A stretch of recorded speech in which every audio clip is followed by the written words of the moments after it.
ಮೊದಲು ಕಣ್ಣು ಮುಚ್ಚಿ 80 ಟನ್ ಕಬ್ಬು ತಗೋತಿದ್ವಿ. ಈಗ ಎಲ್ಲಾ ಹಾಕಿನೂ ಸಹಿತ ನಮ್ ಕೊಲ್ಲಾಪುರ ಜಿಲ್ಲಾದಾಗ ನಾವ್ 30 ಟನ್ನಿಗೆ ಬಂದಿವಿ. ಇಲ್ಲಿ ಇನ್ನೊಂದ್ ಜರ ಬೇಷದ ರಿಕವರಿ ಒಳಗ ನನಗನ್ಸಿದ ಮಟ್ಟಿಗೆ ಇಲ್ಲಿ 11 12 ರಿಕವರಿ ಐತಿ. 6 ತಾಸು ಒಳಗ ಕಬ್ಬು ಕಾರ್ಖಾನೆ ಸೇರ್ತಂತ ಸಿಗ್ತೈತಿ. ಮತ್ತಿಷ್ಟು ಕಬ್ಬು ತಡ ಆಗಿ ಕಾರ್ಖಾನೆ ಒಳಗ್ ಬಂತು ಅಂತಂದ್ರ ಅದು ರಿಕವರಿ ಸಿಗಂಗಿಲ್ಲ.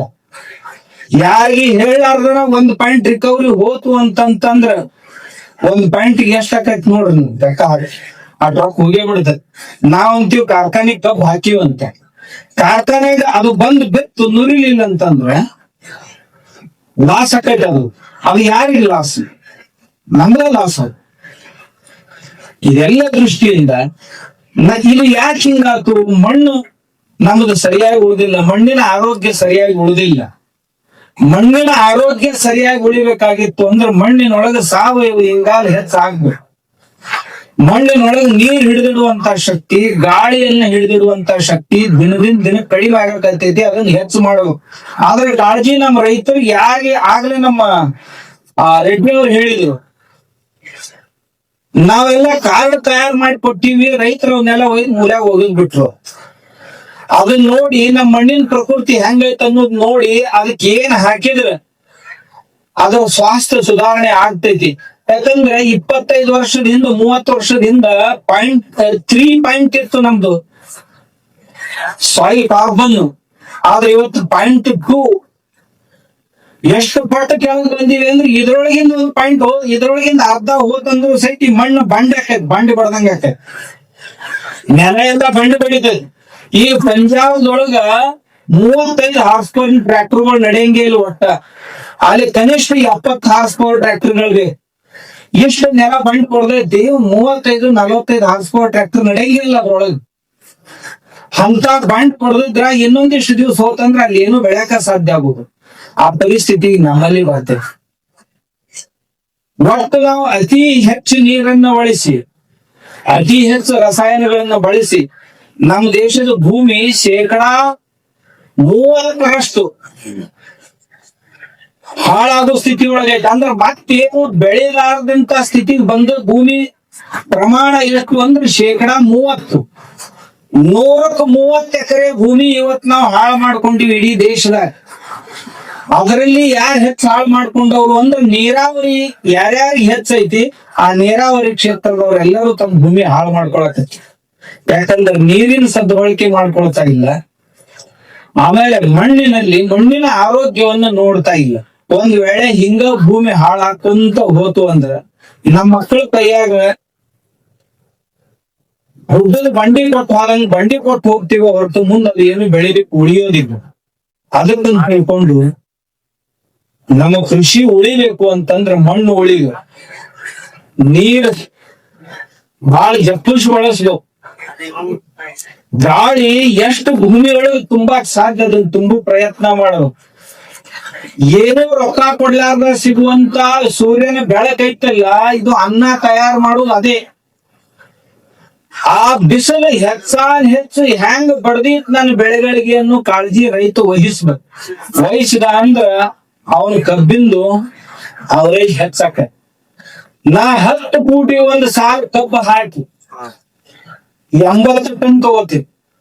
ಸಾಲಿನಿಂದ ಸಾಲಿಗೆ 10 ಫೂಟ್ ಇದ್ದ ಸಾಲ್ದಾಗ ಗೊಬ್ಬರ ತುಂಬಿ ಮುಚ್ಚಿ ಅದರೊಳಗೆ ಕಬ್ಬು ಹಚ್ಚಿದ್ರೆ ಕಬ್ಬು ಕಡಿಯಾಕ ಬರುದ್ರಾಗ 10 ಫೂಟಿನ ಸಾಲ್ ನಡುವೇನು ಖಾಲಿ ಇರ್ತಲ್ಲ ಅದೆಲ್ಲ ಪೂರಾ ತುಂಬಿರ್ತೈತಿ. ನಡು ಹೋಗಾಕ ಬರಂಗಿಲ್ಲ. ಆ ನಮ್ನಿ ಬೆಳ್ಯಾಕ ಬರ್ತೈತಿ. ರೈತರ ಮನಸ್ಸು ಮಾಡೋರು ನಾವ್ ಏನಾದ್ರೂ ಈ ಭೂಮಿ ಉಳಿಸ್ಕೋಬೇಕು. ಭೂಮಿಯೊಳಗ ನೀವ್ ಗ್ರೀನ್ ಮೆನ್ಯೂರ ಹಾಕ್ರಿ, ಏನಾದ್ರೂ ಹಸಿರು ಗೊಬ್ಬರನ ಹಾಕ್ರಿ, ಸಗಣಿ ಗೊಬ್ಬರನ ಹಾಕ್ರಿ, ಮತ್ತೆ ಯಾವ ಕಂಪೋಸ್ಟ್ ಗೊಬ್ಬರಗಳನ್ನ ಹಾಕ್ರಿ. ಏನಾದ್ರೂ ಹಾಕ್ಬೇಕ ಹೊರತು ಬರೀ ರಸಾಯನಗಳನ್ನ ಬಳಸಿ ಭೂಮಿ ಎಂದೂ ಶ್ರೀಮಂತ ಆಗುದಿಲ್ಲ. ಅದಕ್ಕ ರೈತರ ಮನೆಗಳಂದ್ರೆ ಯಾವ ಕಂತಾರ ಅಂದ್ರೆ ಯಾರ ಮನೆಗೊಳಗ ದನಗಳದಾವಲ್ಲ ಅವು ರೈತರ ಮನೆಗಳು. ದನಗಳ ಇರ್ಲಿಲ್ಲ ಅಂತಂದ್ರ ಅವ್ರ ರೈತರ ಮನೆಗಳು ಹೆಂಗ? ನಮ್ಮ ಮನ್ಯಾಗ ಸಗಣಿ ತೆಗಿಯವ್ರ ಯಾರು ಇಲ್ರಿ, ಅವಕ್ಕ ಉಸಾವರಿ ಮಾಡೋರ ಯಾರು ಇಲ್ರಿ. ನಾ ಕೇಳಿದ್ ಎಸ್ ಮಂದಿ ಇದೀರಿ ನಿಮ್ ಮನ್ಯಾಗ ಅಂತ ಕೇಳಿದ್ರಿ ಕೆಲವು ಮಂದಿನ ರೈತರನ್ನ. ಅವ್ರಂದ್ರು ನಮ್ಮ ಮನ್ಯಾಗ ನಾವ್ 7-8 ಮಂದಿ ಇದೀವ್ರಿ. ಏನ್ ಕೆಲಸ ಮಾಡ್ತೀರಿ? ಇಲ್ರಿ ಹುಡುಗ್ರಿ ಸಾಲಿ ಹೋಗ್ತಾವ್ರಿ, ನಾವು ಇಟ್ಟು ಆ ಕಡೆ ಈ ಕಡೆ ಹೋಗ್ತೀವ್ರಿ. ಆ ಕಡೆ ಈ ಕಡೆ ಅಂದ್ರೆ ಎಲ್ಲಿ ಹೋಗ್ತೀರಿ ಅಂತ ಕೇಳಿದ್ ನಾವು. ಮುಂಜಾನೆ ಸಂಜೆ ಮುಂದ ಬಸ್ ಸ್ಟ್ಯಾಂಡ್ ಮ್ಯಾಗ ಬೇಕಾದಂಗ ಹರಟಿ ಹೊಡ್ಯಾಕ್ ಹೋಗ್ತೀವಿ, ದನಗಳು ಸಗಣಿ ತೆಗಿಯಕ್ ಆಗುದಿಲ್ಲ. ಇಲ್ರಿ ಮಾಡ್ಬೇಕಂತೀವಿ, ಬರೀ ನಮ್ ಕಡೆ ದನಗಳು ಏನು ಇಟ್ಟಿಟ್ಟ ಹಾಲು ಕೊಡ್ತಾವ, ಏನ್ ಕೆಲ್ಸಕ್ ಬರೋವಲ್ಲ ಬಿಡ್ಕಲ್ ಬಿಡ್ರಿ, ಅದು ಕೊಟ್ಟ ಬಿಟ್ಟೇವಂತ. ನಾಂದ ನಿಮ್ ಮನ್ಯಾಗ ಹಾಲು ಎಷ್ಟು ಕುಡಿತೀರಿಪ್ಪ ಅಂದ್ರೆ, ಈ ಹಾಲನ್ ಕುಡಿದಿಲ್ ಬಿಡ್ರಿ, ಚಾ ಕುಡ್ತಾಗ ತರ್ತೀವಿ ಅಂದ್ರ. ನಿಮ್ ಮನೆಗ್ ಚಹಾ ಕೂತಾಗನ ಹಾಲು ಬೇಕಾಕಿತ್ತಂದ್ರ ನಿಮ್ ಮನ್ಯಾಗ ಇದ್ದ ದನಗಳು ಕೊಟ್ಟ ಹಾಲು ನಿಮ್ ಮನೆಗ್ ಸಾಕಷ್ಟ ಐತ. ಬಾಳ ಚಲೋ ಆಕಳ ಎಲ್ಲಿದ್ರು ಹೇಳ್ರಿ ಗುರುಗಳು, ನಮ್ಗ ತರ್ತೀವಿ ಅಂದ್ರು. ನಾಂದೇ ಚಲೋ ಆಕಳ ತಗೊಂಡ್ ಏನ್ ಮಾಡವ್ನಿ? ಕನಿಷ್ಠ 4-5 ಲೀಟರ್ ಹಾಲು ಕೊಡ್ಬೇಕ್ರಿ ಒಂದ್ ಬೆಳ್ಯಾಕಂದ. ನಿಮ್ ಮನ್ಯಾಗ ನೀವು ಬಳಸೋದ್ ಎಷ್ಟು? ಇವ್ ಬಳಸೋದ ಅರ್ಧ ಲೀಟರ್ ಮನ್ಯಾಗ. ಅವ್ ಚಾಕಂದ್ರ ಅಷ್ಟ, ಮುಂಜಾನೆ ಅರ್ಧ ಲೀಟರ್, ಸಂಜೆ ಲಗ ಬಡ್ದು ಹೋತಿತ್ತಂದ್ರ. ಮತ್ ನೀ 10 ಲೀಟರ್ ಹಾಲು ಕೊಡು, ಆಕಳ ತಗೊಂಡ್ ಏನ್ ಮಾಡಪ್ಪ? ಏನ್ ಲಗ ಹೊಡಿಯೋದಿ ಮನ್ಯಾಗ? ನಿಮ್ ಮನ್ಯಾಗ ಇದ್ದ ಆಕಳ ಅಷ್ಟು ಕೊಡ್ತೈತಿ. ಮತ್ತೊಂದ್ ತಲೆಯಾಗ ಹಾಕೋರ, ನಿಮ್ ಮನ್ಯಾಗ ಏನದ, ನಿಮ್ ಊರಾಗ ಏನದ ಅವನ್ನ ಚಂದಾಗ ಸಂಭಾಳಿಸ್. ನಿನಗ್ ಬೇಡಿದ್ದು ಕೊಡ್ತು. ಅವು ಹಾಲು ಕೊಡೋದು ಬಹಳ ಮುಖ್ಯ ಅಲ್ಲ, ಅವು ಸಗಣಿ ಮೂತ್ರ ಕೊಡ್ತಾವಲ್ಲ ಅದು ಬಹಳ ಮುಖ್ಯ. ನೀನ್ ಹೊಲ ಶ್ರೀಮಂತ ಆಗ್ಬೇಕಾಗಿತ್ತು ಅಂತಂದ್ರ ಹಾಲಿನಿಂದ ಶ್ರೀಮಂತ ಆಗುದಿಲ್ಲ, ಅವು ಸಗಣಿ ಮೂತ್ರದಿಂದ ಶ್ರೀಮಂತ.